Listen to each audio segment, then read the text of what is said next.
Then we're going to go a little bit out of our recording usual... in progress. Oh, just got a message. Okay, well, we will go a little bit out of our usual order because we have the Tax Supervising Conservation Commission public hearing today. So I'll just start by turning it over to TSCC Chair David Behringer. Thank you, Chair Cruz. I'm going to stay off my camera. Sometimes I get broadband issues, so I'll just be a voice. I will now call to order the annual Prosper Portland annual budget meeting. My name is David Behringer, and I'm the chair of the Tax Supervising and Conservation Commission, and I welcome you all to our hearing this afternoon. I will now ask my fellow commissioners and the TSC staff to introduce themselves and to state if they have any business relationship with the district that could be perceived as a conflict of interest. Good afternoon, everyone. I'm James Offsing, him. I'm vice chair of the Tax Supervising and Conservation Commission. This is my 6th year with the commission. When I'm not doing this, I work at OHSU, and I do not have any business relationships with the district that could be perceived as a conflict of interest. Good afternoon. I'm Margot Norton. I'm also in my 6th year with the commission. I am retired, but my career was in government finance. I retired from Metro, the regional government, where I worked with Allison Keene Kimball.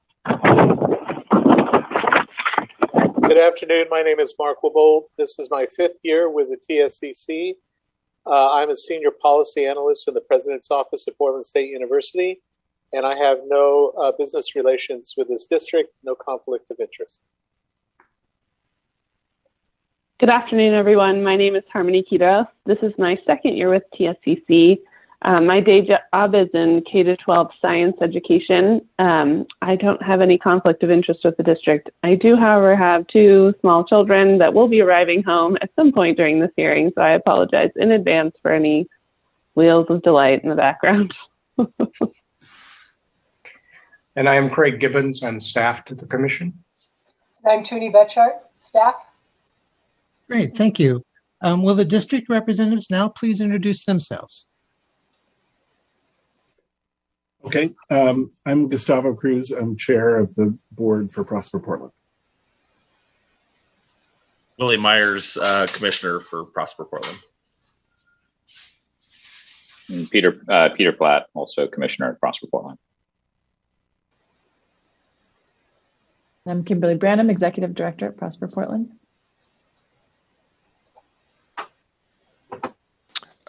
TSCC members, our Commissioner Stoudemire Wesley is not able to attend the meeting today, and Commissioner Gambetti will be joining later this afternoon.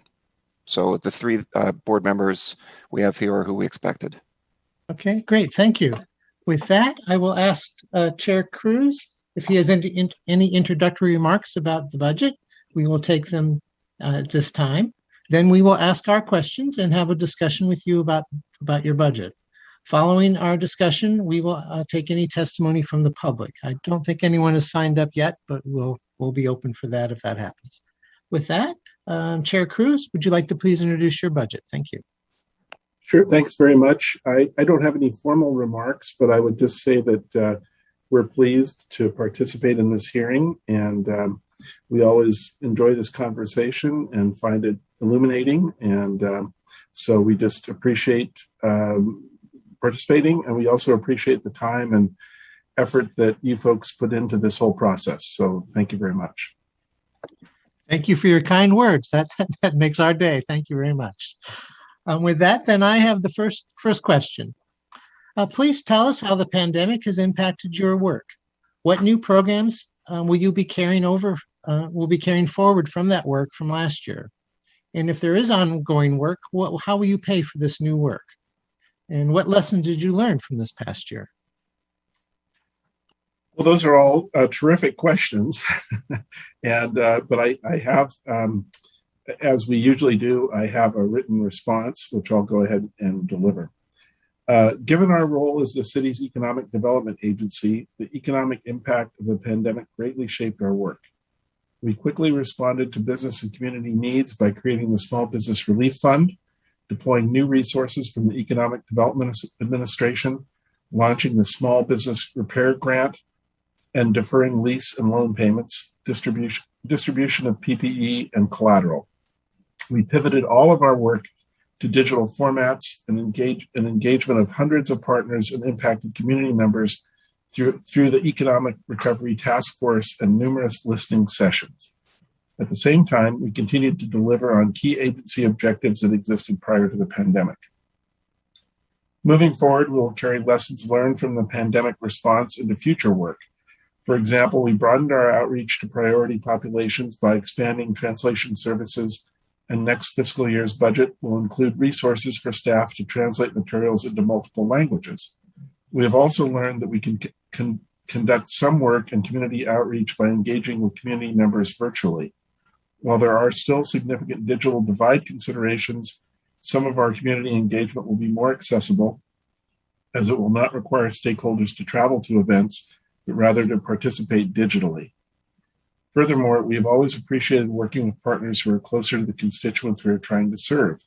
The pandemic response made it even more obvious that having partners close to the ground, such as the Inclusive Business Resource Network, Neighborhood Prosperity Network, and culturally specific chambers of commerce, is critical to quick and effective business relief and support. Thank you. Thank you. Do you think your brand has become more known now because of some of those efforts that you did during the pandemic? Well, speaking just for myself, and Prosper staff may want to chime in as well, I think so. I think it's been, I think our profile has been quite heightened during this entire process, because as the answer outlined, we've had to sort of expand our ordinary work well beyond what the kinds of projects that we typically are engaged in, to some real high priority recovery and relief efforts. And I think all of those were much more high priority or high profile than some of the typical stuff that we do, which kind of goes on quietly in the background around the city of Portland. So I think so, in my own personal opinion. That's been my perception as well. Thank you. I have the second question. You've talked about some of the programs you've expanded. Could you tell us about the programs that have been interrupted by the pandemic? And then when will that work be able to get back on track? And kind of, I have a personal interest, and I think I'm the one who asks this question every year, about the MWESB portfolio that you have, and how it's going with that. So. And I get to answer this question. Thank you for asking it. While timelines have been extended and a significant degree of market uncertainty still remains, the agency has continued to make progress on both our core priorities and the pandemic response at the same time. The pandemic caused the slowdown of some key projects because of staff capacity, community partner capacity, and because of market uncertainty. Particularly those projects in the pre-development phase, the workshop blocks in the Central East Side, Block 25 and 4th, and Burnside and Old Town, and investments anticipated under various action plans in Old Town, Northeast, and East Portland. We postponed updating action plans in Lentz and Gateway, given the uncertainty in the market, to focus on immediate community relief needs. And in summer 2020, the lending team shifted its focus from Prosper Portland's business finance programs to working with the U.S. Economic Development Administration to get greater flexibility on the funding and getting those funds out the door with a focus on business relief. We adjusted contract requirements with our workforce development, Inclusive Business Resource Network, and Neighborhood Prosperity Network districts to enable them to focus on pandemic-related challenges, and had to postpone a number of national and international trade shows.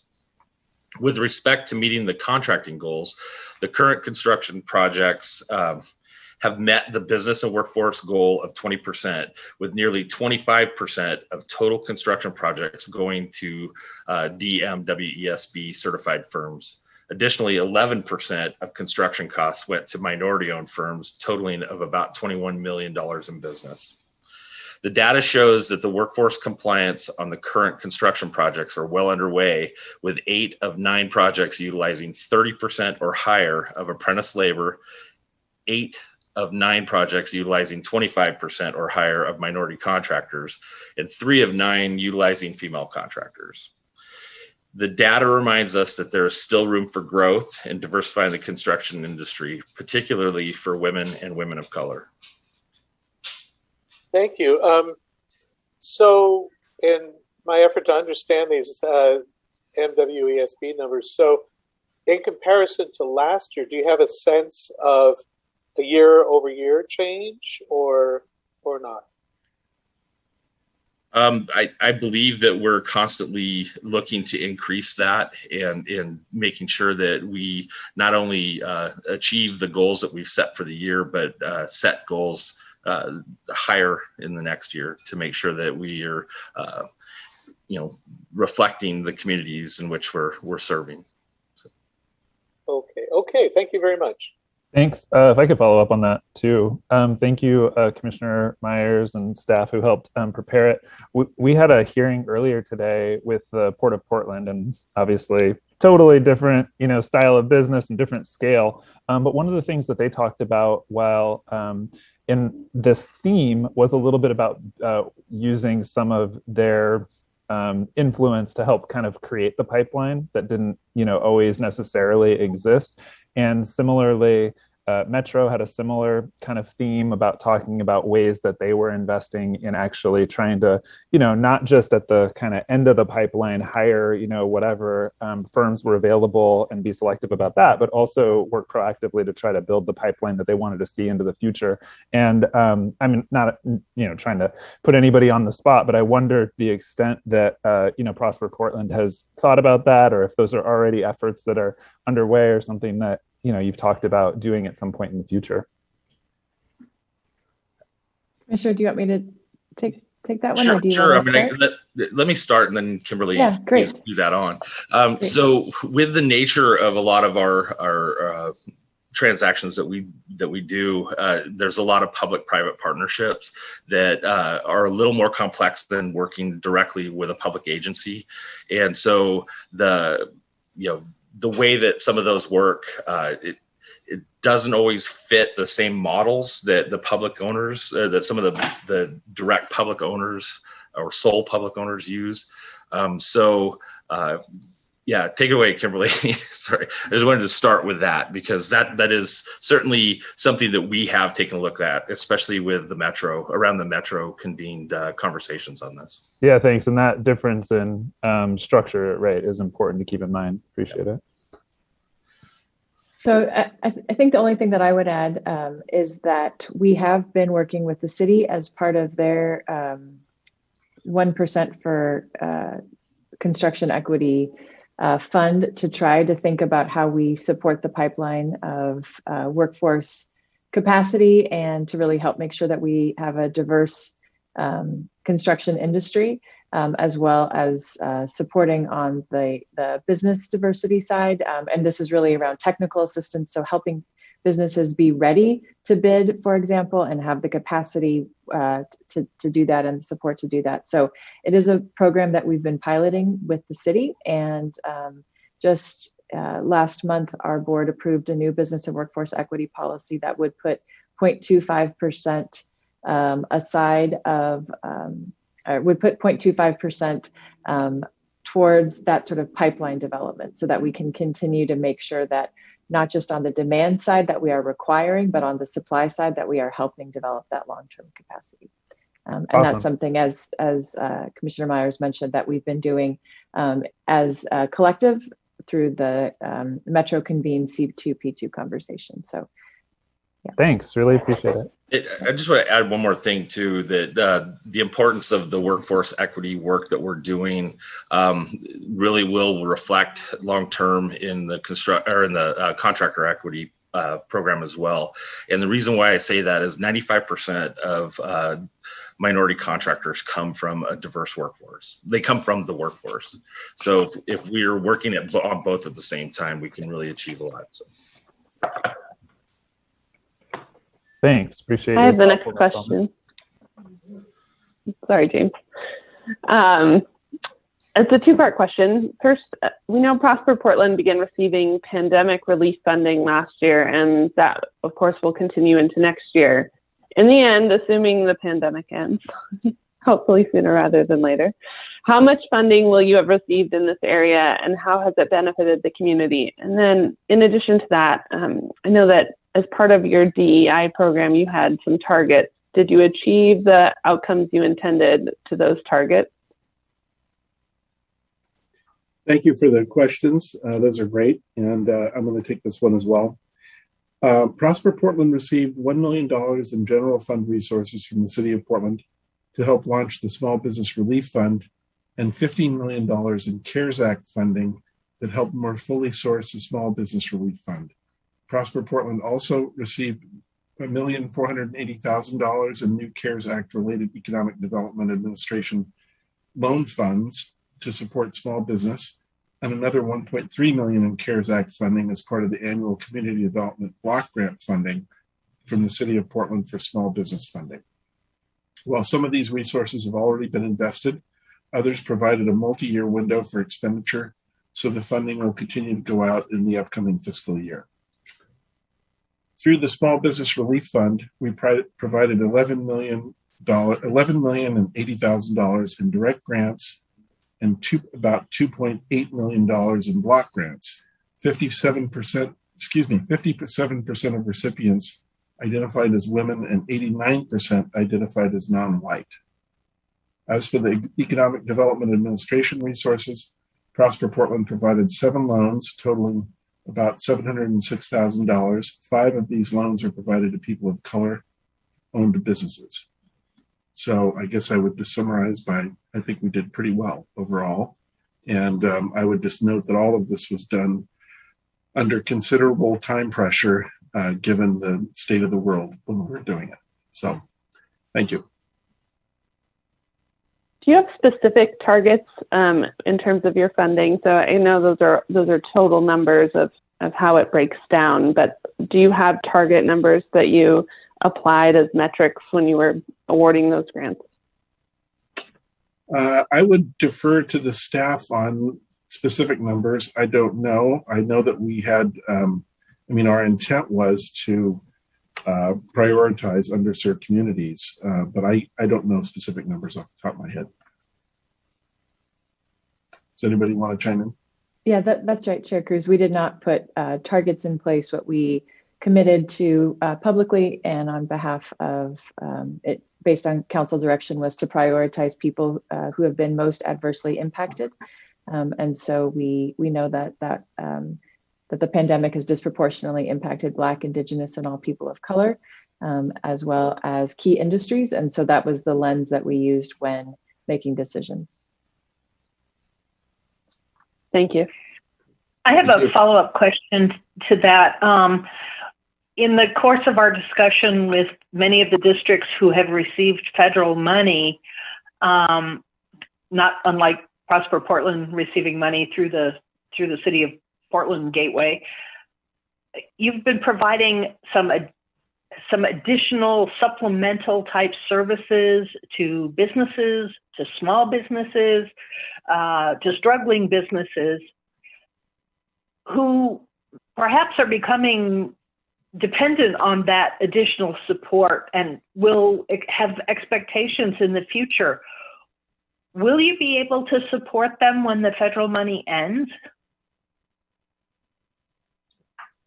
Well, that's a good question. And I don't know that we've really, I'm not sure that we've analyzed that in great detail as far as anticipating what the future demand will be and how long it will continue at an extremely high level. But I think you're right. There's been more outreach, and a lot of things have been done, like, for example, through the Inclusive Business Resource Network, which is kind of a network of specialized entities that are out there on the ground working with different constituencies, and they were referred to in an earlier answer. A lot of those services are provided through them, and they may continue to see more requests for service going forward. Hopefully the pandemic will end. The question said, assuming the pandemic ends, and boy, I sure hope that that's just somebody's humorous aside. Hopefully it will end, and hopefully we'll get back to a more normal, level of service that we can fund. Does anybody have anything else they want to add on that? Well, I think I would just echo Chair Cruz's response and say that I think for most businesses, the economic shock was just that, it was a shock. And so the one-time infusion of resources was critical, in the same way that having the $1,400 payments to individuals was very helpful at a really key moment. I don't know that we have created necessarily more expectations. I think people were really hurting, and there were resources that were there to support them. But the Inclusive Business Resource Network is a key program that will continue. And so, that will continue to be a place where businesses can seek support. And I think it will be, really important to identify, as we look to the next year or two, what kinds of programmatic changes we need to adjust based on what we're seeing. And so, more to come there. Those are all great questions. Thank you. Thank you very much. So moving on to a specific topic, when we visited with you a year ago, almost to the day, rent deferrals were a topic of conversation, and also a topic of much uncertainty. How much, how many, for how long? Would there be a future ability to repay? Would there be collection difficulties?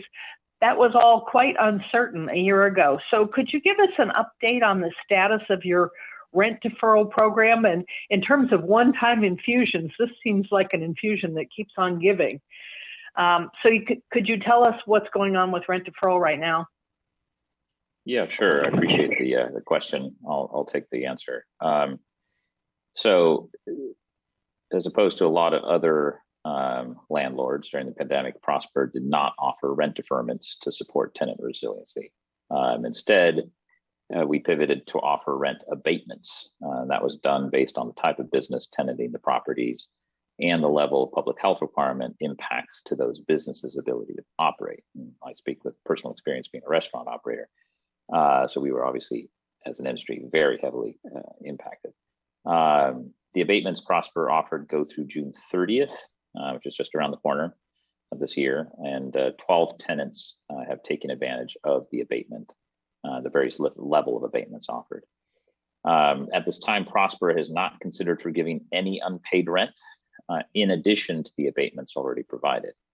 Prosper has instead offered and worked with many of our tenants to apply for and receive grants from Business Oregon, targeting commercial rent relief funds to help pay down the tenants owing any type of rent balance after the abatement. Any additional forgiveness in addition to abatement grant assistance awarded by Business Oregon would be on an as-needed basis and would have to be reviewed and approved by the Finance Committee. With abatement and award of Business Oregon commercial rent relief awards to date, most of the tenants do not have the significant past due rent. Prosper Portland will review any past due rent and work individually with each tenant as the abatement terms conclude this summer. Just as I don't know if you have a follow-up before that, Margot, just as a quick technical thing, Commissioner Platt, you said 12 tenants had taken advantage of the abatement. To get a size of scale, that's 12 out of how many?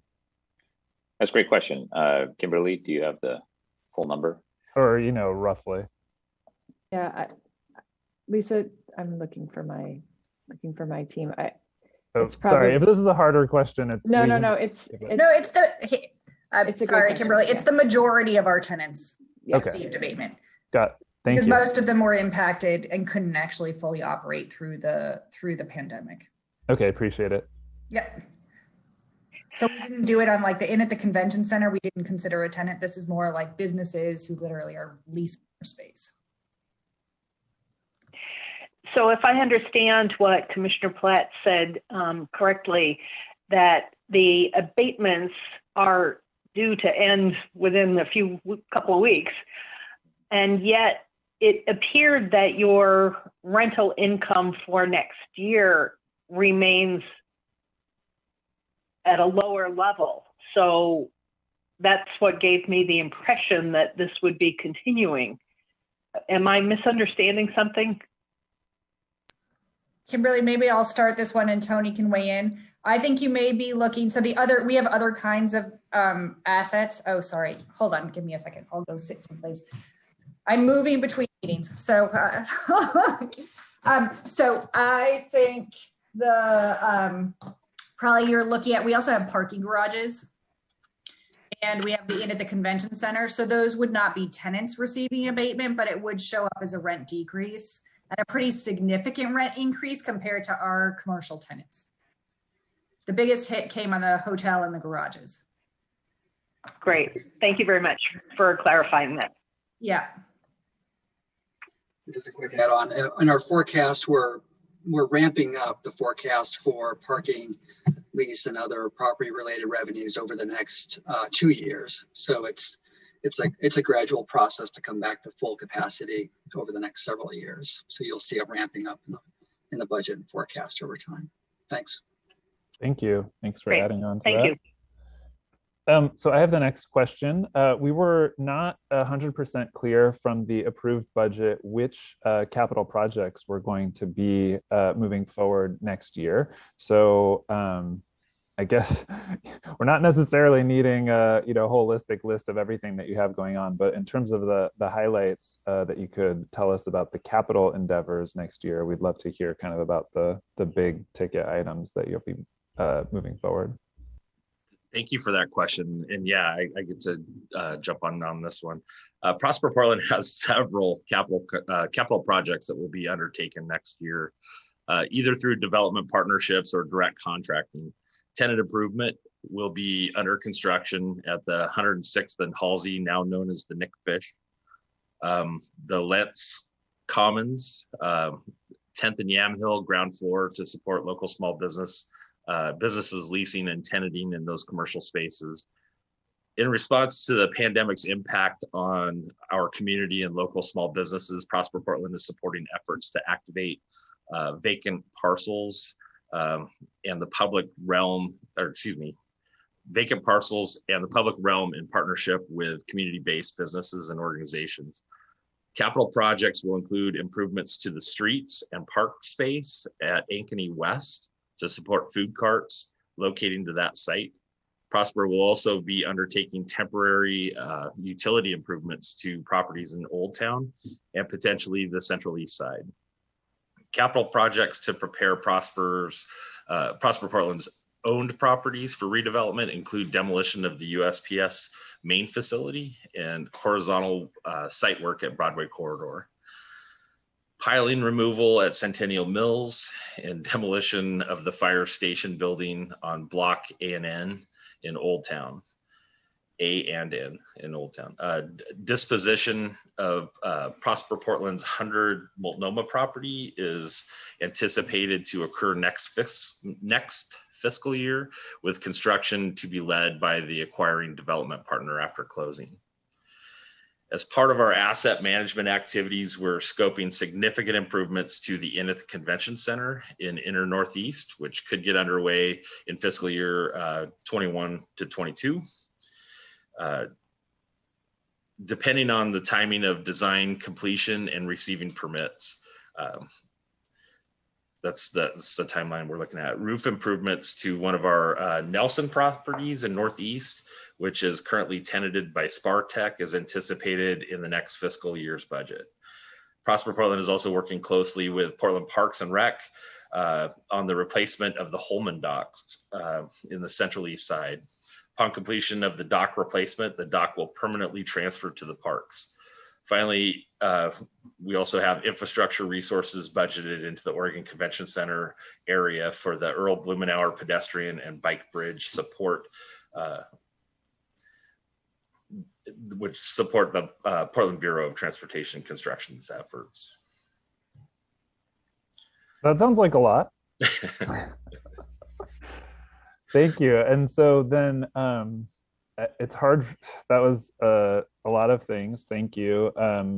It's hard for me to picture like which of those are the biggest ticket ones, but I mean, I assume, you know, the one sentence of, oh, and there'll be some demolition at the US Post Office sounds like a huge price tag to it. Is that, so in the next fiscal year, and I apologize if, you know, this is remedial, but for the post office redevelopment, is the plan next year will be largely focused on demolition, and then when, and I apologize if I'm behind, has kind of everything been selected, or many of the things been selected for what will then become replace the post office? And what's the rough kind of timeline that you're looking at for that very important segment of the city?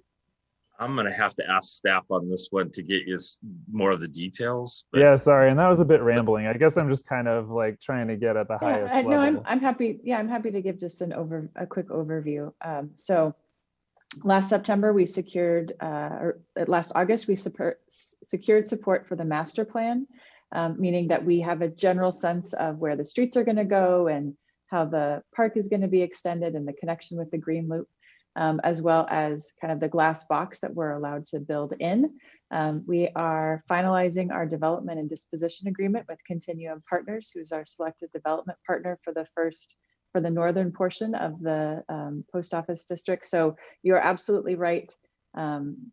Demolition of the post office facility is that next critical step. And we anticipate that that's going to take it's going to take about a year, I think, for the demolition. So hopefully that will be underway in this coming fiscal year. And then what you'll see coming after that is site preparedness. So environmental remediation, putting in the streets, connecting the utilities. And then after that, we are not exactly sure where the first building will be, but we are hopeful that we will see an affordable housing project, and then another project happening within the next, it's hard to guess, but let's just say 3 to 5 years. I think probably towards the 4 to 5 years is most likely. And Lisa can chime in if she disagrees with that, but I think we're roughly talking about site preparation for the next 2 to 3 years, and then a building coming out of the ground after that. Thanks, really appreciate it. Yeah, absolutely. I have the next question, and you've described many interesting projects, and we'd love to drill down on all of them, but we don't have time. But there's kind of a historical one that we're interested in, and that's the status and prognosis of the project on the corner of Williams and Russell, kind of a historical issue. Can you kind of tell us what's going on with that project?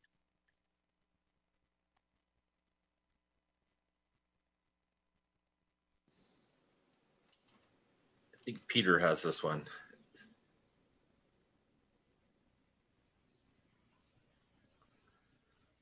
Sorry, I was on mute. Sorry about that. Yes, I was saying to myself, it's a politically and culturally sensitive project, and we're all very much aware of that. I've been taking all the necessary care to make sure it's being guided in the right way.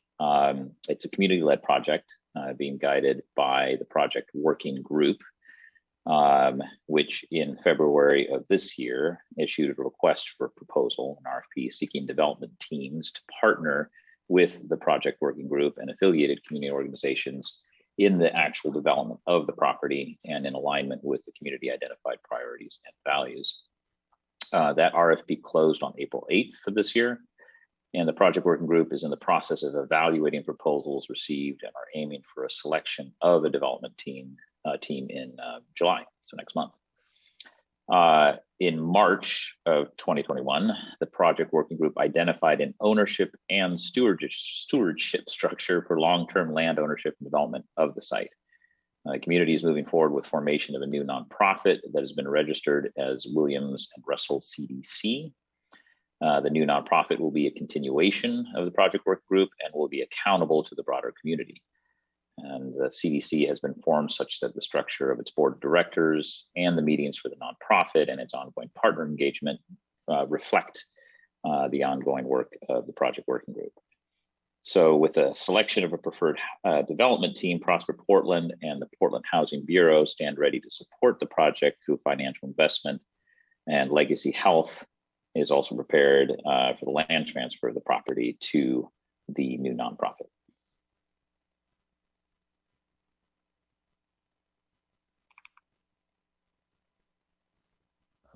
Chair Behringer, I don't know if you're still there, but thank you. David appreciates that response, as do we all. Do you have any further questions? I think obviously there's much more project expertise at the staff level. I don't know if any of my fellow commissioners had any follow-ups that you, doesn't look like it. Okay, so I have the next question. Thank you, Commissioner Platt. So we're tracking all of the district's affordable housing work and have been talking, to the other districts that are in our jurisdiction as well. And we see that Prosper Portland is using TIF funding, of course, to finance some of the city's affordable housing work. We wondered about how much control you have over the use of the funds, how many units are being constructed or financed by Prosper Portland, and how many are in the pipeline. And then, as with many of the themes this year, I mean, not just our themes, but your themes, we're interested in how it connects to the diversity, equity, and inclusion work that you're doing. Okay, great questions again, and I'll take this one. On an annual basis, Prosper Portland and the Portland Housing Bureau, PHB, execute an intergovernmental agreement that provides 45% of tax increment finance resources to PHB for their investment in affordable housing. Prosper Portland does not assert any control over administration of those resources. Rather, they are administered at the sole discretion of PHB and Portland City Council. PHB provides regular reports to City Council and produces a publicly available state of housing report that can be found on their website.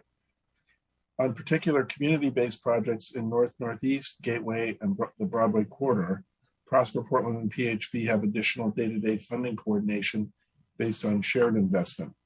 Our day-to-day project coordination includes co-investments in the Nick Fish in Gateway, the Broadway corridor master plan and future build-out, and investment in home ownership and home repair programs in North, Northeast. So that's basically how we contribute to affordable housing in Portland. Thanks, and thank you, Executive Director Branham, for putting the link in the chat there. I will make sure to take a look at that as well for additional details.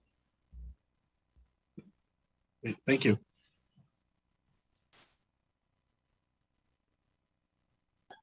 Switching gears here a little bit, in analyzing your budget, we noted a new fund, the Affordable Commercial Tenanting Act Fund, and we were all a Twitter over what that might mean.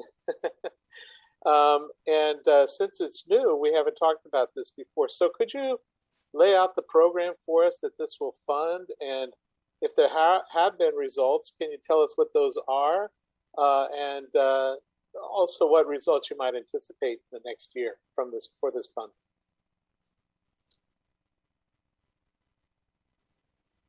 Yeah, that question has been assigned to me.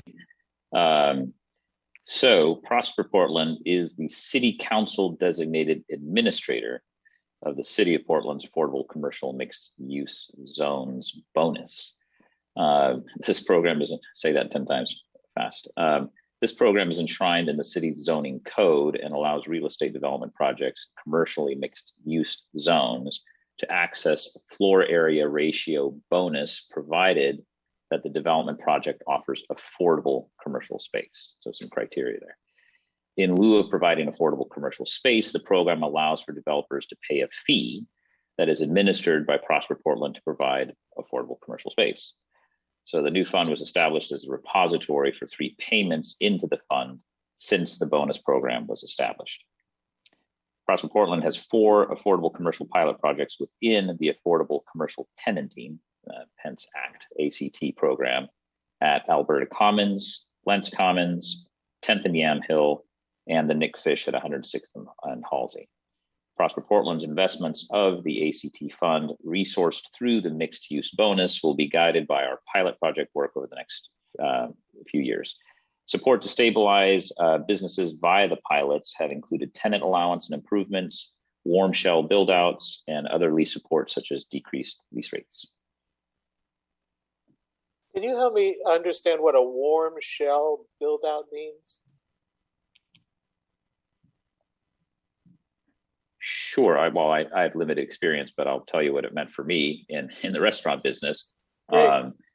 Yeah, a cold shell is pretty much everything, 4 walls, a floor, maybe some electrical hookups, and that's about it.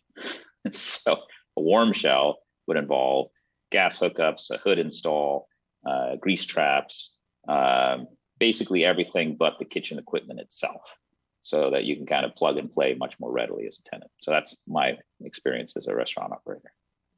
Thank you, Ed. My education continues. So is this a fund that has been, have any investors put money into the fund yet? Have they taken advantage of it yet? So we've had received 3 payments in lieu of the bonus, right? So as Commissioner Platt mentioned, you can either build affordable commercial space within your building, or you can pay a fee in lieu. And so we've had 3 developers who've paid the fee in lieu into the fund. And so I think we have about $500,000 of the fund now. Tony can confirm that. And so I think we are anticipating investing that $500,000. And I think we want to see it grow a little bit more, because while it's a sizable amount of resources, I think we know that can go pretty quickly. And so we're anticipating that hopefully we'll get additional investment and be able to really secure long-term affordability in projects either that Prosper Portland is managing or that other developers are bringing online. So more to come in the next year or so. Okay, we'll be back to talk about this next year. Thank you. Great, thanks. I had a quick follow-up, or hopefully. What is the fee structure for that fee in lieu of? I'm just interested in the cost differential between like building affordable or tenanting affordable spaces versus the fee. I mean, I would assume it's incentivized to support building it themselves, but it is, and I'm going to have to get back to you on that, unless there's somebody highly technical. I was just curious about the the conceptual idea behind the difference between where is it incentivized? Yeah, that's a great question. We'll follow up with you. Thanks. Sure. Okay, and I think I have the next question, and I think we have time for it. The district has performance measures for each program, but in its review of the requested budget, the Budget Advisory Committee urged Prosper Portland to develop measurable, human-focused outcomes to convey the impact of the work. What is the basis for this request, and how is the district responding? So I get to answer this one. Prosper Portland has many business lines with different funding sources that don't necessarily lend themselves to readily comparable outcomes. The Community Budget Committee recognizes that while it may be difficult to compare the impact of technical assistance to entrepreneurs with large capital projects like Broadway Corridor, they have encouraged staff to strive to develop measurable, comparable outcomes across business lines. Prosper Portland's governance, learning, and outcomes team is taking the lead on this effort by working with teams in the operating departments to identify quantitative and qualitative data points to measure the impact of our work. Furthermore, Prosper Portland and the City of Portland have both committed to employing a results-based accountability approach to our work, and over half the staff at Prosper Portland have participated in RBA training. This work is ongoing, and we look forward to more progress in the year ahead. We look forward to hearing more about this. I know this is a space that we're all trying to work better at, measuring these human-based outcomes. Absolutely. I have the privilege of the last question in our formal questions. We had a very interesting conversation yesterday with the city of Portland about, despite the programs and projects that we are trying to undertake, the business of damage to reputation is a squirrely one. We had an interesting conversation with the port this morning about how that's impacting also their long-term prognosis about travel. So we wanted to ask Prosper Portland as well. After this year of craziness, what is Prosper Portland doing near-term and long-term to restore Portland's reputation and climate for investment, particularly in the downtown core? I get to answer this one, and thank you very much. It's a great question, and I think it's something that is on the mind of just about every Portlander right now, especially folks who spend a lot of time downtown, work downtown, and have businesses downtown. Prosper Portland is working closely with the Mayor's Office action tables focused on relief and response to the near and long-term economic impacts of the pandemic on downtown. One of those tables, the Reputation Recovery and Rebranding table, is focused on telling Portland's story using public opinion research and creating innovative market strategies with an optimistic and confident voice for a better Portland.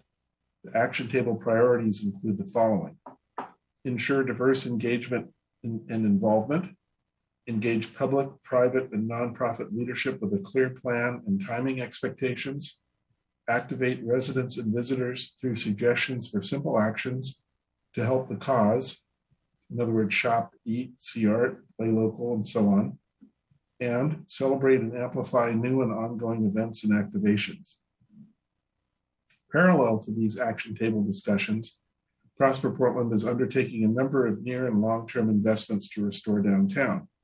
Near term, these include general fund and TIF investments in the Small Business Repair Fund, ongoing support through our TIF-funded small business grant and loan programs available throughout downtown, and holiday and summer-focused activations in Old Town, the downtown retail core, at the North and South Park blocks, and the Central East Side and Lloyd District in partnership with community-based and culturally specific organizations, together with the Portland Bureau of Transportation and Portland Parks Bureau's programs to activate the adjacent public realm. Longer term, Prosper Portland has sizable multi-year investment commitments to downtown business and economic stabilization and growth, including via the Broadway Corridor, the Old Town Action Plan, the workshop blocks, and OMSI's development plans in the Central East Side. So that's our answer. It's a pretty comprehensive, it's a big question, but it's something that we're involved in at a number of different levels. At the risk of seeming deliberately provocative here, I'm interested in hearing from the board members about, so if you're going to be continuing your investments, you must have confidence that this short-term blip in our reputation, including in the national market, that it is short-term, and you are hopeful that it will be overcome reasonably quickly, soon, it'll take a while. How confident are you? Well, speaking only for my, Peter, do you want to go or shall I go? Okay. No, I was just going to say it's been 2020 taught us anything. It's be prepared for surprises, and so I think the short answer is I don't know. I honestly don't. I do have confidence that the community resiliency and that Portland has shown through past crises.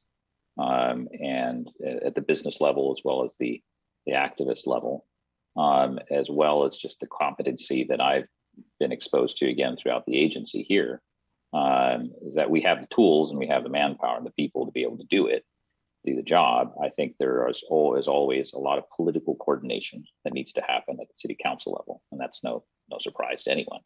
But I think everyone there is aware of the expectations that the community has for council to deliver on those results. So I think that political expectation translates to the appropriate amount of pressure to get things done. So behind the scenes, I know of several efforts already underway at the city level, as well as with business groups to make sure that downtown recovers as quickly as possible. Yeah, and I'm pretty personally, just on a purely personal level, not speaking for the rest of the board or the agency itself, but I'm pretty optimistic. I think it's going to bounce back faster than people think it will. I think people are eager to get back to business and get back to work downtown. I think we'll work through some of these problems. It's not going to be super easy. It's going to take a little while, but I think people love this city and they want to see it rebound.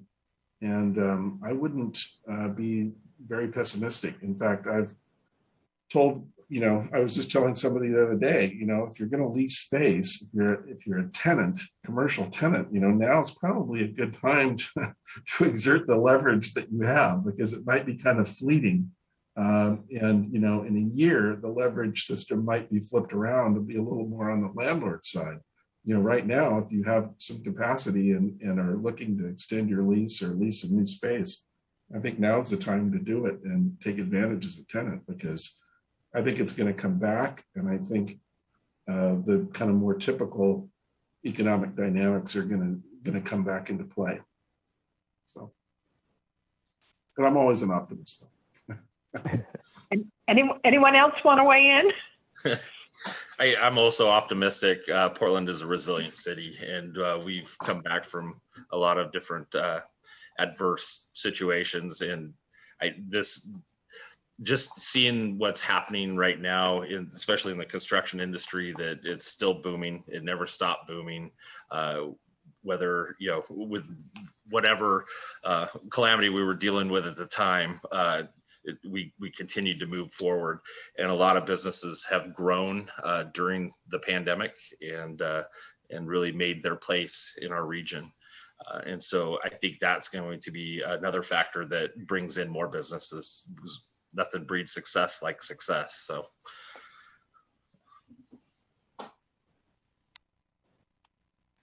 That's all I've got. Well, thank you for sharing your thoughts. It's one of the things that we appreciate about these meetings, is that we can have a conversation that might not be of a budgetary nature per se, but is important to all the citizens that we serve. So thank you. So that's the end of our formal questions. Thank you all for contributing to the discussion. We appreciate your thoughtful answers. And I'll check one more time if anyone's signed up to speak. I do not have anyone signed up to speak. What about on the district side? We do not. No. Okay. With that then, with no speakers signed up, I will close our hearing and open up a regular meeting of the TSCC. Does any commissioner have any comment on the budget? Nope. If not, No. Okay. If not, I will ask the Executive Director, Craig Gibbons, to review the staff recommendations for the certification letter. We recommend that you certify the budget without any recommendations or objections. It was done very well. That's always encouraging. Thank you. May I have a motion authorizing the Commission to sign the certification letter as recommended by the staff? So Margot, I'll move certification. Okay. Go ahead. I think Margot got it there first. Harmony May I have a will second. Okay, Harmony. very good. Okay, any discussion before we vote? If not, all in favor say aye. Aye. Aye. Aye. Opposed, nay. With that, the motion carries. We will sign the certification letter. Thank you for a thoughtful discussion today. We appreciate your time, and we'll see you next year, most of us anyway. All right, Thanks, take care. everyone. Bye. Thank you, Thank Chair you. Manager, Yeah. and thank you to all so the much. commission members. Really enjoyed as it. well. Thank you. Great. You're welcome. Bye. Bye-bye.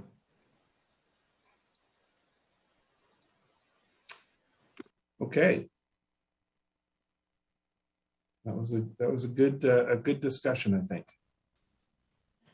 So thanks to everybody for chiming in and for participating, and thanks to the staff for putting together some great answers to interesting questions. So thank you. So we will go ahead and start with our regularly scheduled programming. The June 9, 2021 Prosper Portland Board of Commissioners meeting is now convened. Pam, will you please call the roll? Commissioner Platt?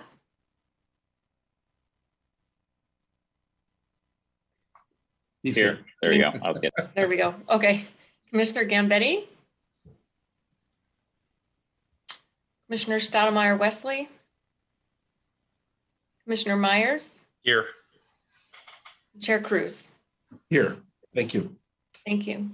All right. I have a special announcement to read, so please bear with me for a moment. As a result of the COVID-19 pandemic and the need to limit in-person contact and promote social distancing, Prosper Portland is holding this meeting electronically as allowed by state law. All members of the commission are attending remotely by phone or internet, and Prosper Portland has made several avenues available for the public to listen to the audio broadcast or video broadcast of this meeting. The public can also provide written testimony to the commission by emailing prospercommissioners@prosperportland.us. Again, prospercommissioners@prosperportland.us. Okay, we'll start with commissioner reports. Does anyone have anything they'd like to report? Commissioner Myers. Thank you, Chair Cruz. I attended the May 25th Economic Recovery Task Force meeting.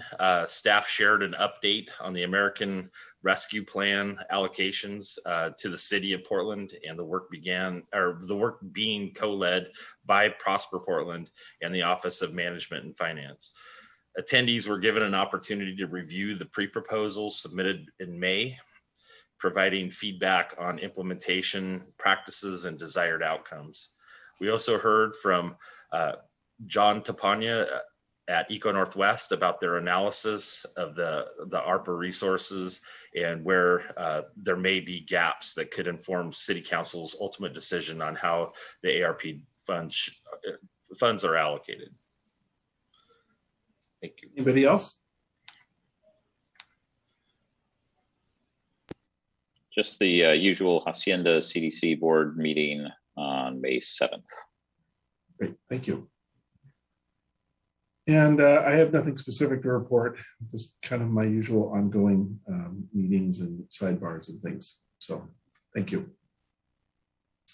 Okay, and now we have the Executive Director report with Kimberly Brown. Good afternoon, Chair Cruz and Commissioners. It's been a busy month as we completed the annual budget process, and as Commissioner Myers mentioned, as we continue to help lead the city's process to invest the American Rescue Plan local relief funds. So I just want to mention a few other items that took place this past month, and then highlight some great summer events so folks can get out your notes and put these on your calendar. So this past Wednesday, Commissioner Gambetti and I attended the Williams and Russell Project Working Group virtual community meeting to listen to great presentations by firms that responded to the recent Williams and Russell request for proposal.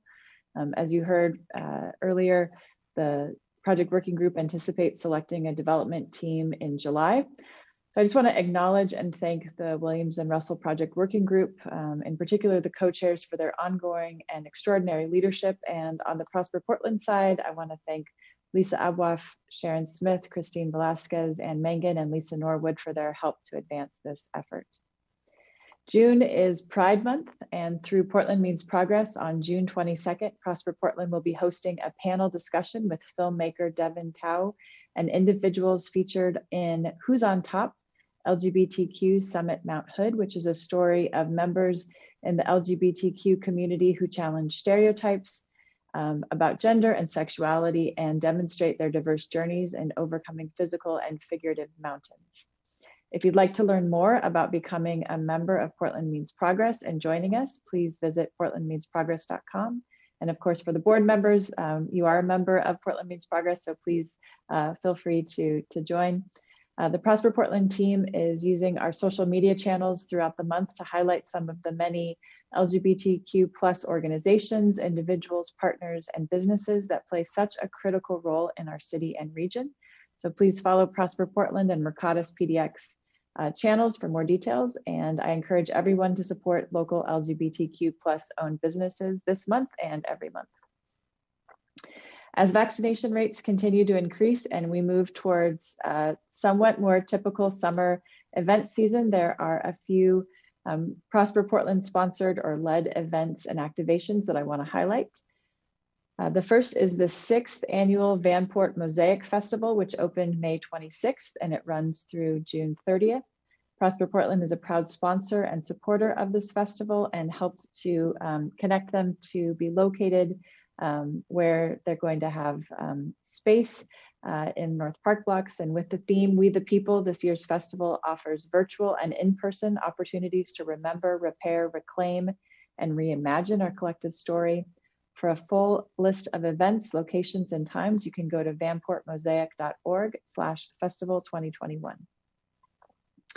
Prosper Portland's Mercatus team has teamed up with Windows Shop C-Scan Support Local, which is a program co-founded by Portland Made and Makers Union PDX to present My People's Market Window Shop C-Scan Support Local. This event features local Black, Indigenous, and all people of color makers at the 10Y building at Southwest 9th in Yamhill. The My People's Market Window Shop opens Saturday, May 22nd with some fantastic churros and music and closes Sunday, July 25th. While you're there, you can swing by Aurochs Leather and Abbey Creek Winery Tasting Room at 10Y as well. And speaking of My People's Market, we are very excited to share that My People's Market 7 will take place August 6th, 7th, and 8th in the North Park Blocks in downtown Portland, so mark your calendars. You can learn more about both the window shops and the in-person marketplace at mypeoplesmarket.com.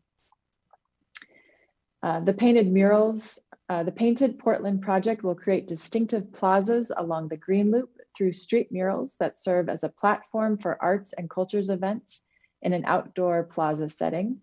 The activations will bring attention to the array of experiences available in Portland's Central City.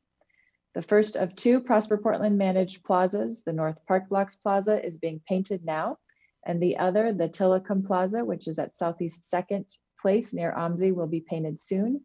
The effort is in concert with PBOT's Public Plaza work, and we really appreciate their leadership and partnership as we work together to encourage residents and visitors to explore the city and support small businesses.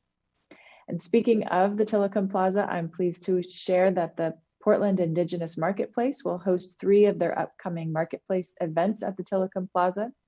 The Portland Indigenous Marketplace supports Indigenous artists and entrepreneurs to provide culturally respectful spaces and encourage cultural resilience and economic sustainability. The events at Tillicum Plaza will be held 3 Saturdays this summer, July 3rd, July 31st, and September 4th, and you can find out more information at indigenousmarketplace.org. I want to just end with a huge appreciation to our colleague and contributor, Michelle Comer, who has been stewarding and energizing a lot of these activations, as well as our incredible team at Prosper Portland, Amanda Park, Ann Megan, Lisa Norwood, Shay Flaherty-Bettine, Ember Breckenridge, Amy Nagy, and Lisa Abwaf for leading and supporting all of these important activations, and definitely look forward to seeing you there. Thank you. Great, thank you. It's a great report. Okay, so our next item is to approve the May 12, 2021 minutes. Would anybody like to make a motion to approve those minutes? So moved. Thank you. Do we have a second? Thank you. All those in favor? Aye.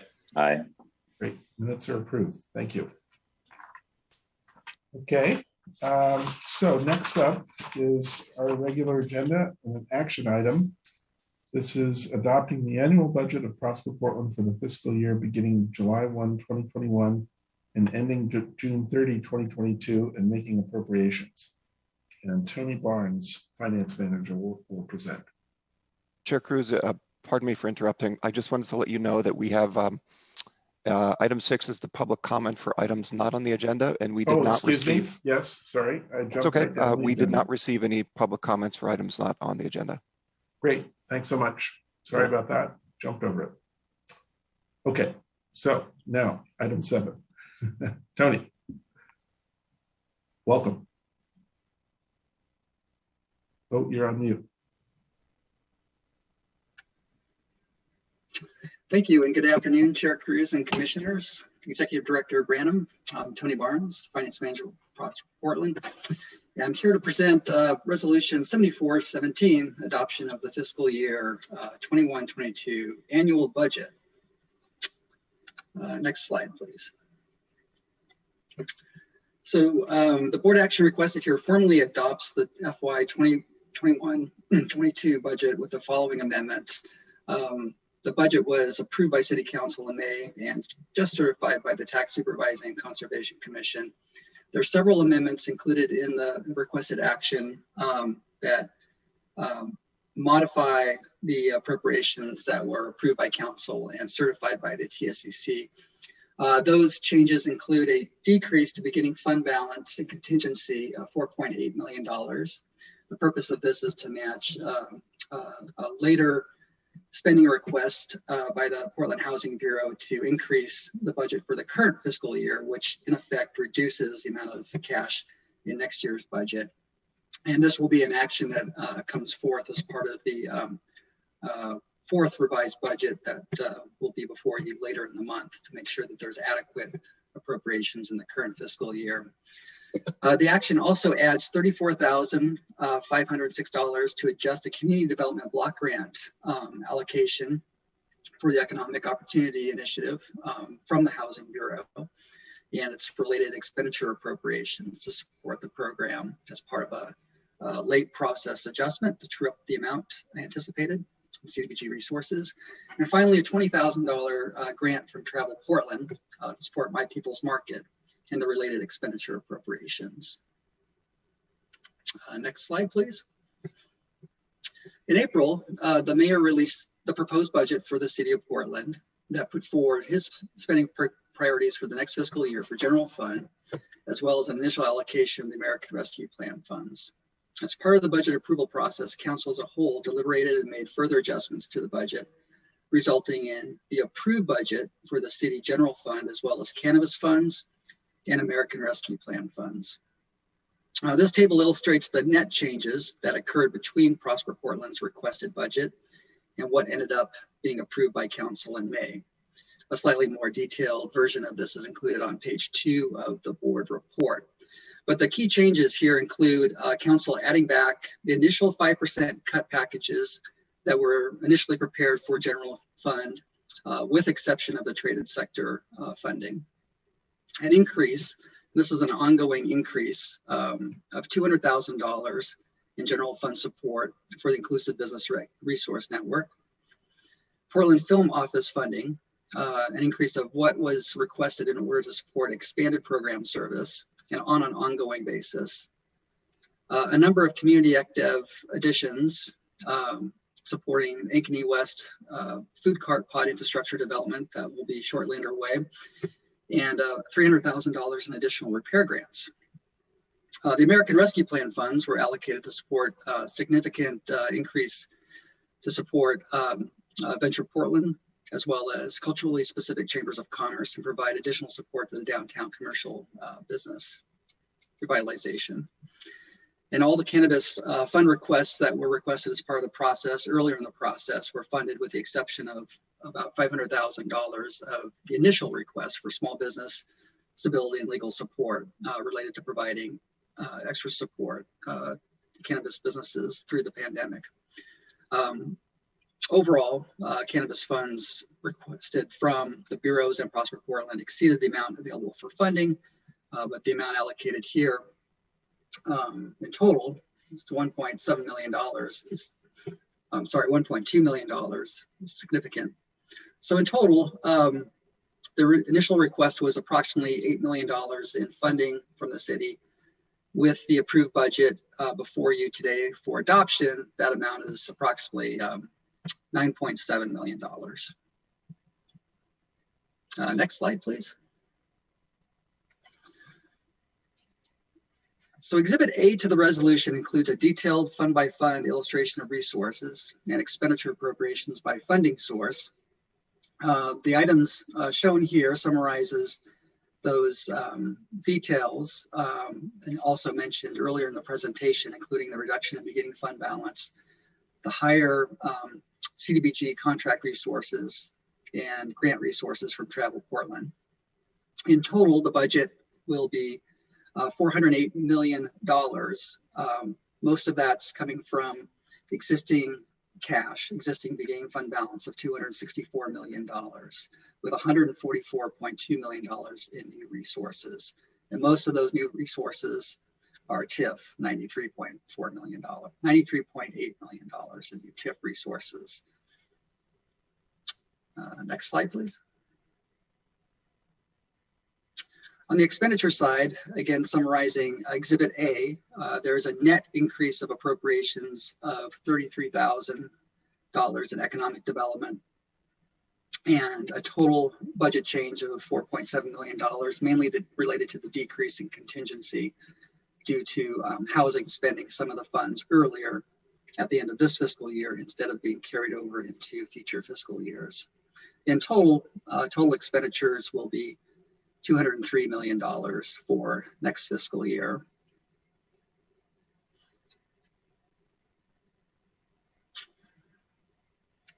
And with that, and finally, this is the final step in the budget process.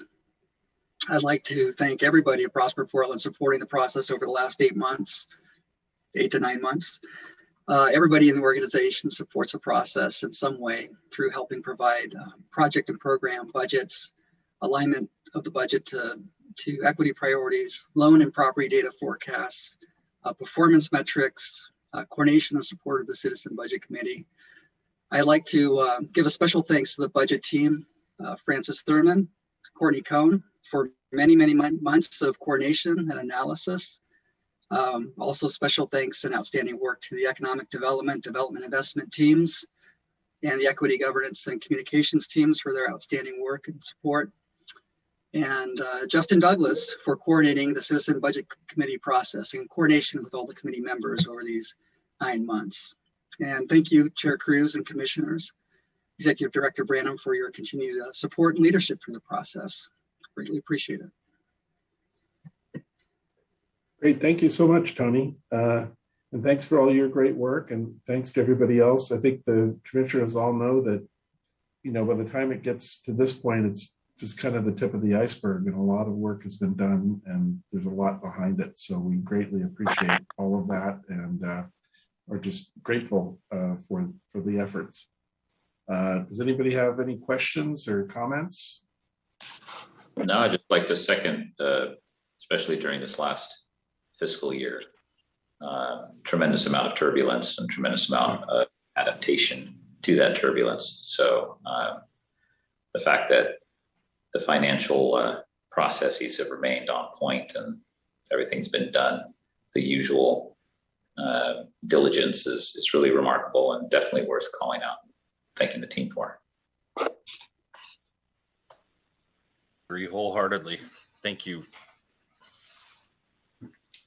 Okay, great. Well, thanks so much. Then would somebody like to make a motion to approve resolution number 7417, adopting our annual budget for the coming year? So moved. Second. Thank you. All right. All those in favor? Aye. Great. Thank you so much. Chair Cruz, this is Francesca Gambetti. I am logged on just for this this part of the agenda, and I just Great. wanted to make sure I'm on record as approving as well. And Thank you all for your. You voted in the affirmative as well. Thank you so much. Appreciate you dialing in for this. Thank you. Okay, great. Congratulations to all. Thank you. Okay, next up, we have item number 8, and this is authorizing a grant to Greater Portland Inc. for fiscal year 2021 to 2022. And Pam Neal, Business and Industry Manager, and Monique Claiborne, President and CEO of Greater Portland, Inc., are going to present. Welcome. Thank you. Good afternoon, Chair Cruz, Commissioner, and Executive Director Branham. For the record, my name is Pam Neal, and I serve as the Business and Industry Manager in the Economic Development Department. I'm here to request your approval of our annual grant to Greater Portland, Inc., also known as GPI. You can go to the next slide, Justin. The action requested of the board is to approve our fiscal year 2021-22 grant to Greater Portland, Inc. for $70,000. The grant agreement may be renewed for up to 2 more years at an amount not to exceed $75,000 per year. The scope of work and budget will be updated annually. I'm next. Our partnership with GPI aligns to the Prosper Portland strategic plan outcomes of jobs and partnership. Next slide.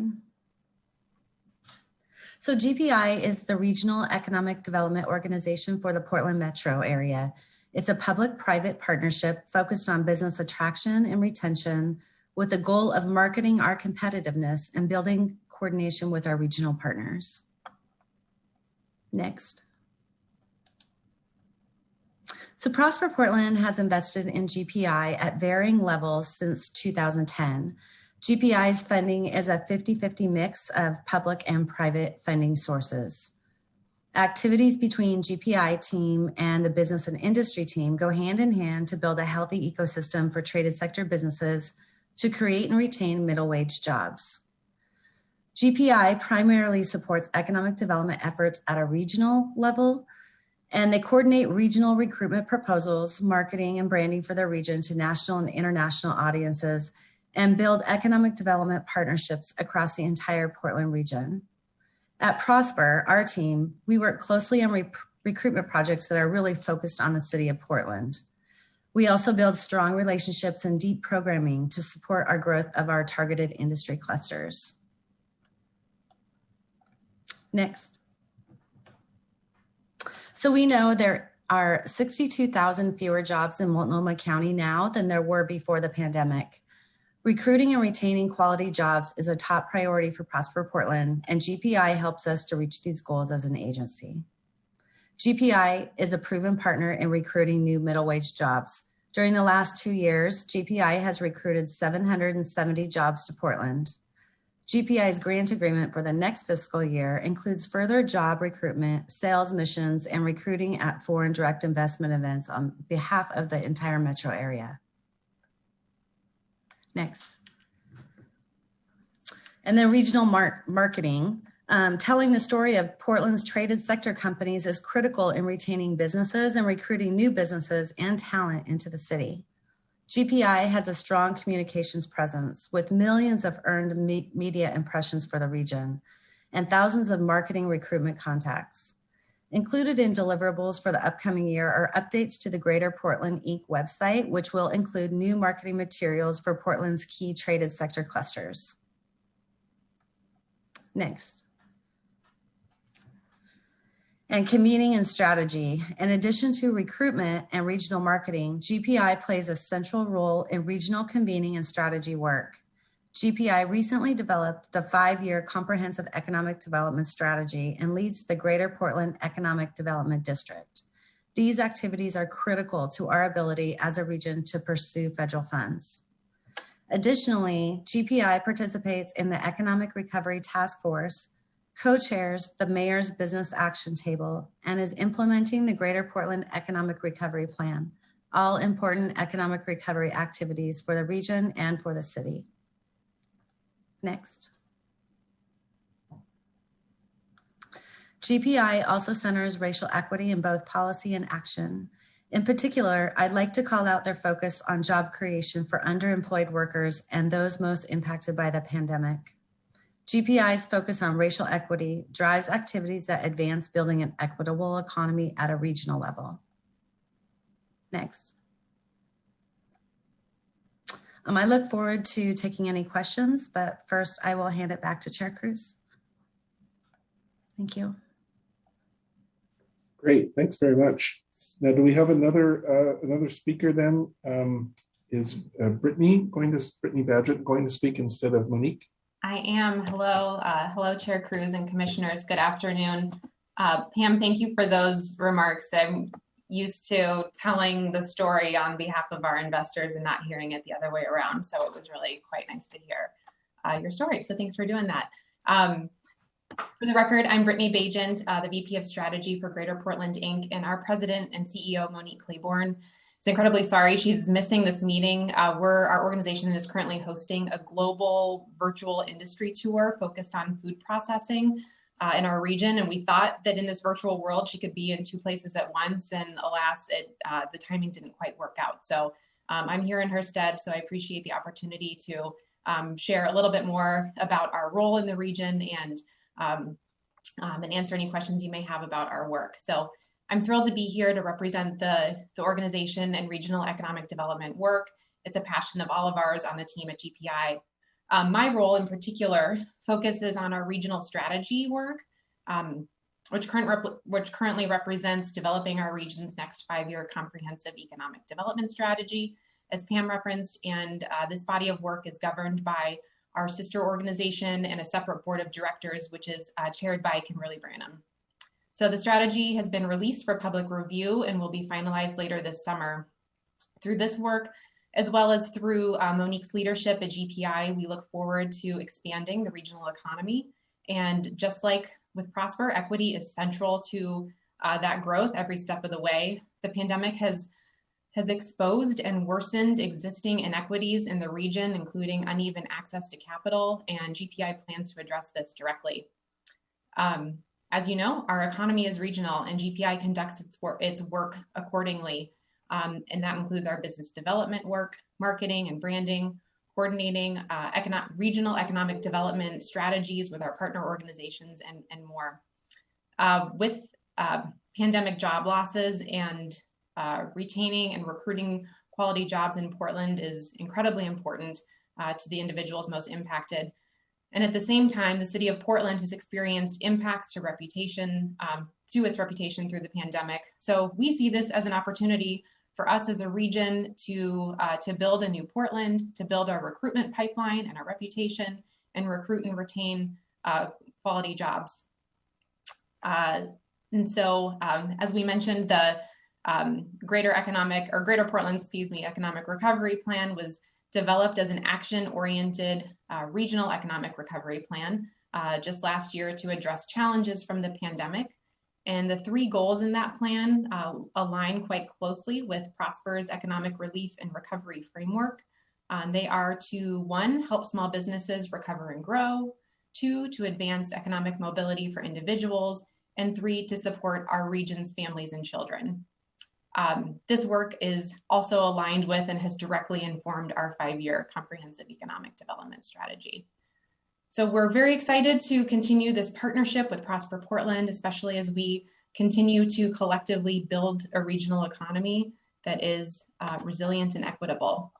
So thank you again for your time. Happy to answer any questions you may have.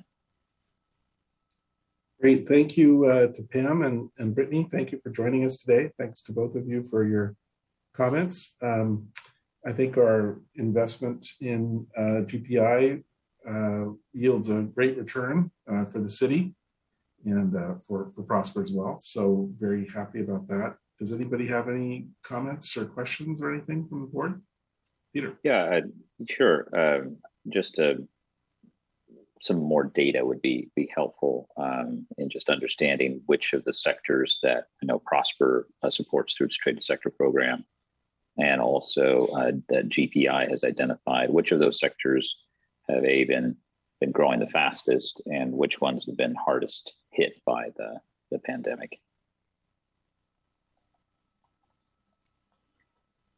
Yeah, we can. I'll be happy to follow up separately. We do call that out. That was a specific focus of our recovery plan, and so of course it's a regional lens. All of our work is the bi-state region, but we have data on both those industries that were most likely to be impacted by the disruption, such as the pandemic, as well as our pivot and focus to 7 industry clusters again across the region, and those do align with Prosper's clusters. Yeah, whatever further data you have would be really helpful, just to help kind of paint the picture post pandemic. And a follow-up question. I'm curious about what you just mentioned. The kind of sounds like a global gathering or Zoom gathering of food industry folks. I'm curious what the focus, what the purpose is of that, and what focus GPI has brought to that gathering. What do you want to get out of it? Yeah, certainly. Thanks for asking. I'm sorry it conflicts with this meeting. Otherwise, we would have invited all of you to attend. So this is in a series this year of 4 virtual industry tours. This is something that we used to do prior to the pandemic, certainly in person, and can't do that any longer. But lucky for us, we have a broader reach now, so we can invite folks from all over the world. I think we have more than 200 people joining us from around the world to learn about one of our emerging sectors for the region, which is food processing. And so we have speakers representing the cluster from a workforce perspective to infrastructure, and why they've been successful with their business here in the region, and why it's a great place to relocate your business or to expand in this region. And so we have athletic and outdoor, and a similar event, athletic and outdoor focused in August. And so we've been working with Sue Ball and the Prosper team on planning for that event. Thank you.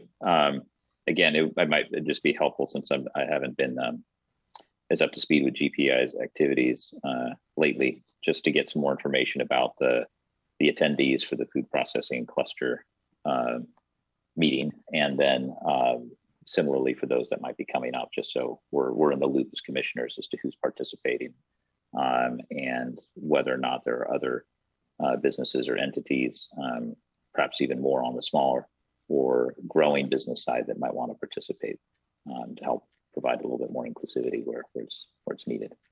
Great. Thanks. Yeah. Okay, thank you. Commissioner Meyer, did you have anything? No, thank you. Okay, great. All right, well, thanks very much for the great presentation. I would welcome a motion to approve resolution number 7418, authorizing a grant to Greater Portland Inc. for fiscal year 2021 to 2022. So moved. Thank you. Second. Great, thank you. All those in favor? Aye. Aye. Great, thanks so much. Thank you again for the presentation, and we'll see you in the future. Not next year. Not next year. We'll see you before then. Thank you, everyone. Yeah. Okay. Thanks. Thank you.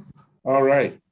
So next up, we have another action item. This is item number 9, authorizing an increase in the architectural contract with Brett Schultz Architect PC for renovation of the inn at the Convention Center located at 420 Northeast Holiday Street. And Shelley Hack will present, and she's actually going to combine the next 2 items in her presentation, action items number 9 and 10. Great. Good afternoon, Chair Cruz, Commissioners, Executive Director Brownham. I'm Shelley Hack. I'm the project manager with Prosper Portland, and one of my projects is the Inn at the Convention Center. I'm joined here today by Karen Johnson with Pinnacle Advisory Group. They are our hotel asset management firm. And also by Shay Gilligan, who is the lead architect with Brett Schultz Architects, which has been leading the design efforts for the renovation of the hotel. So they're here kind of as backup if you guys ask me some questions, technical questions that are beyond my ability to answer. So let's see here. So one of the things I'll ask you to just take a note of is, as we go through the presentation, you're going to see a variety of images that are both existing images of the existing building, and then images of the concepts that have been developed so far. So this is the Inn at the Convention Center looking, going up Grand Avenue North. The hotel in the background is the new Convention Center, Hyatt Convention Center Hotel. So, so the actions that we're here to talk about today is increasing the amount of the architectural contract, authorizing us to move into phase 3. And then also adopting the findings in support of the local or of exempting the ICC renovation project from the low bid solicitation. This particular image, this is the juxtaposition of the prior image. This is what the new design would have you seeing going up Grand Avenue as you're going north. Next slide, please. So the actions here today support the strategic plan around healthy and complete neighborhoods, optimizing our financial return on existing real estate assets, and then using Prosper Portland real estate portfolio to generate long-term revenue. And I'll get into some more details on those points in a moment. Next slide, please. So the end of the convention center, this image that you're seeing is looking south east on Martin Luther King Jr. Boulevard. And that space right there at the corner of the building is an old shuttered pool area. So we bought the building in 2003. Our original intent that we were going to be using this site along with some property that we also acquired south of the hotel for as the site for the new convention center hotel. Over the convening years, a different site was ultimately selected for the convention center hotel, and we were left with this asset. And so we went through a process of internal conversations about what do we want to do with the site? Do we want to go back out and offer the property for redevelopment, or do we want to retain the asset? Those conversations happened at a time that there was quite a bit of leadership change at the organization as well. And so we ultimately decided that we were going to hold on to the property, that it was a revenue generating property, and that the revenue could support the long-term financial sustainability plan. We also recognize that if we were really going to maximize the return on this investment, that we were going to need to modernize the hotel. This is now sitting directly across the new the convention center hotel. The property to the north, the Eastland, was renovated a couple of years ago, and then we've also seen some significant renovation to the Oregon Convention Center. So, in order for us to maximize our revenues, we see that this building needs to be renovated as well. That said, our goal is to do that renovation, but also to retain the market niche of an affordably priced lodging at the convention center. So we would not be looking to maximize the price point like the hotel or the Hyatt or the Eastland. I believe once the building is renovated, our average daily rate estimates are in the neighborhood of $120,000 to $130,000. Excuse me. I know when $120 to $130 a night. Excuse me. So okay, and so next slide, please. So this image is the juxtaposition of the other. We're looking at our renovations are going to focus on the first floor and the exterior of the building. Over the past 5 years or so, we have done some modest upgrades to the guest rooms. So we're not anticipating making major investments in the actual guest rooms, but the investments will be made in the first floor and the exterior. As I mentioned, that corner space is currently an old pool room that has been shuttered for a number of years. And we're looking at reactivating that, converting it into a meeting space. And we're hopeful that the location right there on that prominent corner, as well as the elevated location of the room, will attract a lot of interest. and on the part of convention goers in using the space for small meetings. We'll see in a moment, there's some outdoor space that can be rented along with the meeting room that kind of expands the capacity of the space. So we're looking at doing an update to the external facade. We're also looking at updating the signage. We've got a branding consultant that's just come on board that will be working with us to go through a process of evaluating names and whether or not we should change the name. They'll also be helping us finalize color design and such. We are planning to activate the shuttered restaurant. Again, that restaurant's been shuttered since we acquired the property. We've got a restaurant consultant that is on board that's helping us do space planning for the hotel. And then in conjunction with the planning consultant, will be working with us to figure out the menu selection and the branding for the restaurant as well as the hotel. We'll be completely remodeling, doing a gut remodel on the lobby area, including renovation and relocation of the bathrooms to improve it or to create accessibility. Currently, the bathrooms in the lobby area are not accessible. As I mentioned, converting the pool room. We'll be doing some outdoor gathering space.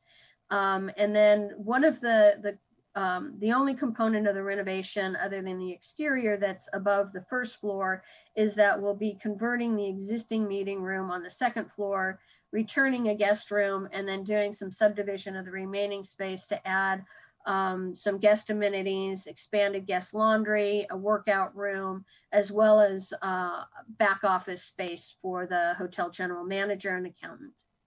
Next slide, please.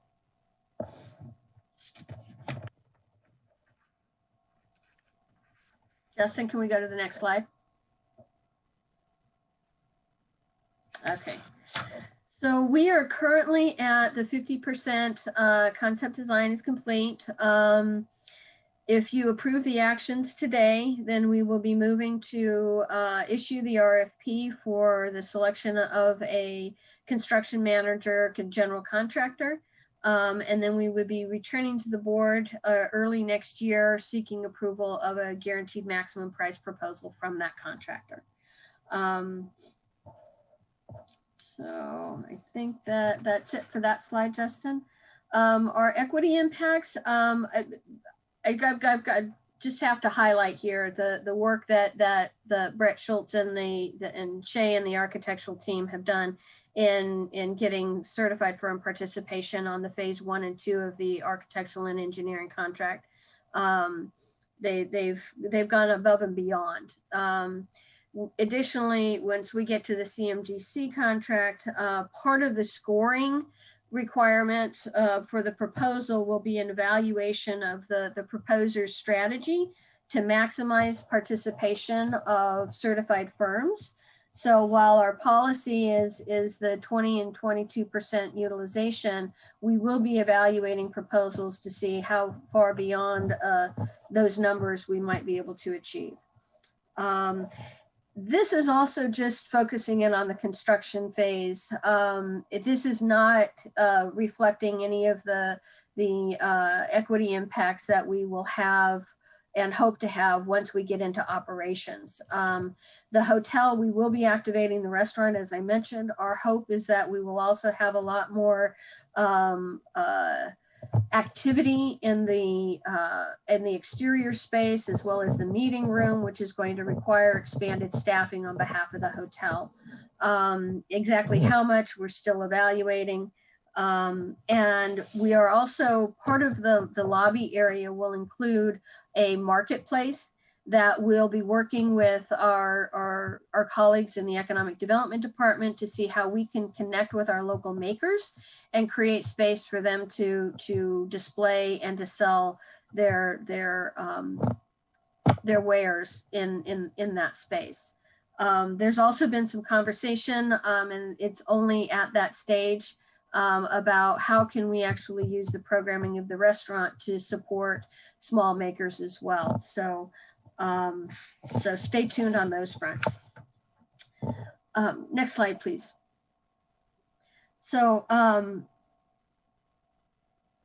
So this is the outside space that I mentioned that is directly south of the pool room meeting area. So we see a real opportunity to combine those two spaces for a lot of small event planning, where we've designed in a small kitchenette where you can see that window on the right-hand side, so that we'll have potential food service through that space, as well as beverage service. We have been in contact with our folks with Go Lloyd and the Lloyd Eco District, as well as our adjacent property owners about the project, and all are excited about the renovation. We also, as required by the LCRB rules, we had a public hearing on June 7th, and we did not receive any comments through that process. So on the financial information, we have the funds in the budget for fiscal year 2021 to expand the contract with Schultz into phase 3. We also have adequate funds in the 21-22 budget to enter phase 1 of a CMGC contract for the constructability review value engineering phase. We do not have enough adequate funds in the budget for the actual build out of the renovation. That phase would be contingent upon the sale of 100 Northeast Multnomah, or the identification of another funding source within the organization before we could move to that phase. And one of the other things that when we come back for approval of the guaranteed maximum price, assuming we sell the 100 Multnomah, we'll also be providing you with the much more in-depth financial analysis of the ultimate expected performance of the building after construction. So that's the end of my presentation. Any questions? Yeah, so Commissioner Myers, you want to go first? Yeah, I just have a quick one. Shelley, thank you for the presentation. Is Prosper Portland's workforce training and hiring policy going to apply to this project? Yes. Okay. Yes. It's also equity impact of the plan or policy should also be noted in that. So, but thank you very much. Okay. Great. Commissioner Platt, do you have anything? No, I'm just, well, actually, yes, a couple of things. One is what is the prospectus on the sale of 100 Northeast Multnomah? So I know that's been in the works for a while, and obviously COVID scrambled everything.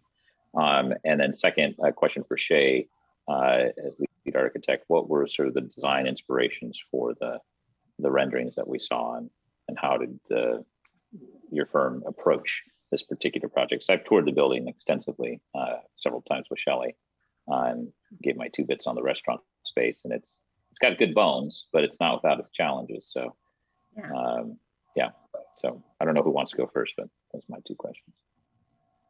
So let me go first on the 100 Multnomah, and Hope is here as well. So if we want to get more in depth, I'll punt to her. So we are in conversations with Mortensen right now on the sale of the hotel. There's a letter of interest that's been executed, I believe, Hope. And there's working towards a purchase and sale agreement. So we're hopeful that purchase and sale agreement will be executed later this summer, early fall. Hope, you want to add anything? Great, thank you. No, that's perfect. Okay. Okay, and are we getting what we hope to get from it, or or are we seeing a COVID discount on the sale? No, it's the approved price, no discounts yet. So we're actually done negotiating the purchase and sale agreement.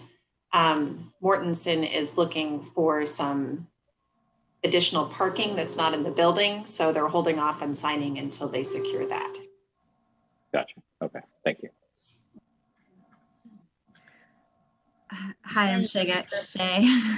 Yeah, great question, Peter. I think, you know, some of the guiding themes for the exterior was a focus on inclusivity, and we really wanted the color palette in particular. We chose warm colors, so we have this kind of warm gradient that's really playing upon an idea of welcoming and being invited, and we really wanted to provide a space for not only people who are going to the hotel, but for the neighborhood at large, to have a gathering space and a place where they could congregate and celebrate that we've all made it through this very difficult time and we can be together once again. And you know, surprisingly, or it just worked out that we've created all this outdoor area, which is now actually the best place to be in these in this post-COVID world. So those were some of the guiding themes, especially because it's in this urban renewal area. We wanted to really play up that it might be this eyesore now, but it's going to become this piece of hopefully like Portland quirk that is kind of like the old world Portland, which is dying and which we hope to play a part in keeping alive. That's great. And the interiors, I remember, were, like I said, the big rooms, very broad hallways from what I recall. I'm curious, is this the same color palette? Does that transfer over to the interior space as well? Yeah, we hope to. We've always been working with too, like an interior and exterior blending, and so I think we're adding a lot, like doors and access into the outside, so that there's kind of more spillage over between. We'll be having some glass work that's on the outside and that continues on the in, and so we'll be playing with a lot of wrapping. There's a lot of wrapping language too in the lenticular fins that we added on the exterior, so we'll be bringing that around the inside. And there's a mural proposed on the east wall, which is interacting with the landscaping, and so there's a lot of kind of incorporating into what's there inherent in the design. Mm-hmm. That makes sense. Great. Looking forward to if there are more complete drawings existing or coming down the pike. Please share. It's always exciting to see something like this come into form. I've got all sorts of pictures I can bombard you. But they made me call it down for this presentation. Makes sense. Thank you. So a quick question here for Shelley. So if we, in an ideal world, if we actually sell 100 Multnomah later this year, then what's the timing on this project and when will we actually see things happen over there? That's a good question. So a lot of it's going to depend upon how quickly we can get plans through permitting. And so our hope and what we've been doing the financial projecting on is that we would be going into construction next fiscal year, and that it would take about a 12-month construction period so that we would be coming online with a renovated hotel in fiscal year 23-24. Okay. Yeah. Great. Thank you. Sounds good. Thanks to Shay for your comments. And any other comments? Any comments from Ms. Johnson, who's also with us? No? Okay. All right, then. I would accept a motion to approve resolution number 7419, which deals with the architect's contract. So moved. Yep. Second. Thank you. All those in favor? Aye. Aye. Great. Thanks so much. Okay. Thanks for the presentation. Much appreciated. Thank you. So now the other action is from the LCRB. Yes. And so I have a little notice I need to read for that. The meeting of the Prosper Portland Board of Commissioners is now adjourned. The members of the board will now meet as Prosper Portland's local contract review board to consider the next item on the agenda. And this is item 10, an action item adopting findings in support of exempting the Inn at the Convention Center renovation improvements on the property located at 420 Northeast Holiday Street from low bid solicitation. And I would just ask if the commissioners have any questions about that. Nope. Okay. All right then. Then I will go ahead and ask for a motion to approve resolution number 7420. So moved. Thank you. Second. Thank you. All right. All those in favor? Aye. Aye. Okay. Passes unanimously. Thank you. Okay. So that's the, that concludes our meeting as the local contract review board.